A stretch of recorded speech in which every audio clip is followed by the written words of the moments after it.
C'est un joueur, c'était devenu un titulaire indiscutable. Le dernier match contre le Seychelles, bon, il aurait pu marquer 3-4 buts, il était excellent. Donc c'est la confirmation simplement qu'il est un garçon de qualité. Je pense qu'avec Ranieri, justement, dans ce 4-4-2, il va progresser aussi, parce que tactiquement, on va travailler à peu près sur les mêmes bases, je pense. Donc et je pense que c'est dans ce domaine-là qu'il peut encore progresser. Donc c'est tout à fait intéressant justement qu'il est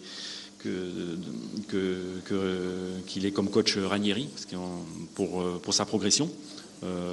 Voilà. Et puis Riyad fait partie évidemment des joueurs sur lesquels on compte pour l'avenir.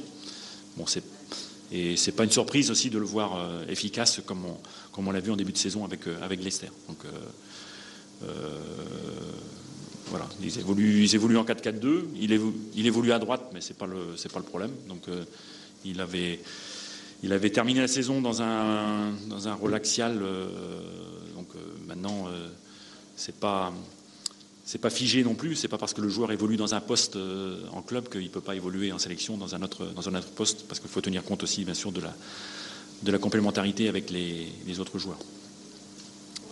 Pour Raïs, oui, on attendait sa signature, donc je dirais son absence, elle est forcément liée à son manque de temps de jeu. C'était le dernier match de Raïs, ça date du mois de mars, donc c'était, enfin là-dessus, c'était très clair. Tant qu'il n'avait pas retrouvé un temps de jeu avec le club, c'était pas possible de le sélectionner. Donc même s'il s'entretient, il est venu ici au centre de Sidi Moussa au mois d'août, je l'avais vu, et il s'est entraîné avec Mika Moli. Donc c'est juste de l'entretien, mais enfin bien sûr, rien ne remplace les repères.